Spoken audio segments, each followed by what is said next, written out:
réponse du pasteur qui est importante, c'est la réponse de Jésus qui est importante. C'est pourquoi en fait dans les églises, arrêtons de dépendre de ce que le pasteur dit, mais plutôt de ce que Jésus dit. C'est pourquoi soyons dans l'église de Dieu comme les chrétiens le verraient. Apprenons à comparer la prédication à ce que la parole de Dieu dit réellement. C'est pourquoi beaucoup en fait sont séduits par les hommes de Dieu. Parce que lorsqu'on a fini la prédication, lorsqu'on arrive chez nous, on ne cherche pas les Écritures pour regarder la véracité et propos du pasteur, du prophète. J'aimerais dire à quelqu'un ce matin, dans la maison de Dieu, Dieu ne fait pas de nous des automates. Il ne fait pas de nous des bénis du oui. On ne dit pas Amen à tout le monde, dit Amen lorsqu'on sait que c'est vrai et qu'on s'accorde à cela. Alléluia.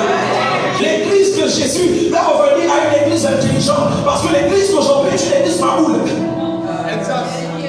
C'est une église qui a laissé le cerveau à la porte et qui rentre dans la présence de Dieu et vient s'exposer au mensonge. Lorsqu'on rentre dans la présence de Dieu, on analyse ce que le pasteur dit, la virgule, le point. Et si ce n'est pas vrai, on ne dit pas Amen.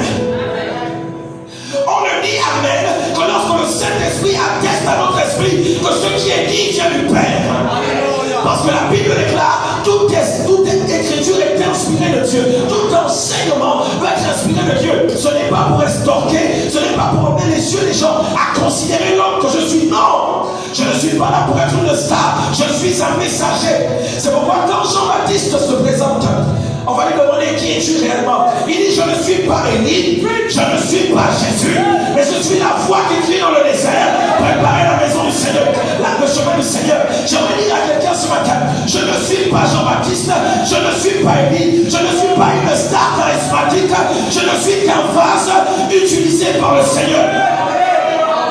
Je suis un vase de terre dans lequel le Seigneur a décidé de déposer son onction.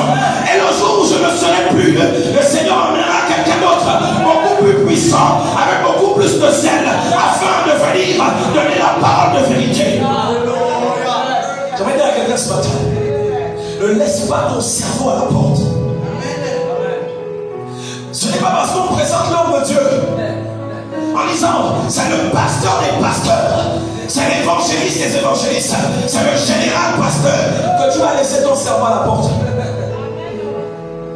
Le Seigneur Jésus va dire à ses disciples, prenez garde. Prenez garde à ce que vous écoutez sur les réseaux sociaux et sur les chaînes. Prenez garde. Tourne-toi vers quelqu'un ce matin et dis prends garde à ce que tu écoutes, à ce que tu vois. Jésus va enseigner. Jésus va prendre du temps en secret avec ses disciples pour leur donner des clés importantes. Lorsque nous venons dans la présence de Dieu, c'est pour prendre des clés.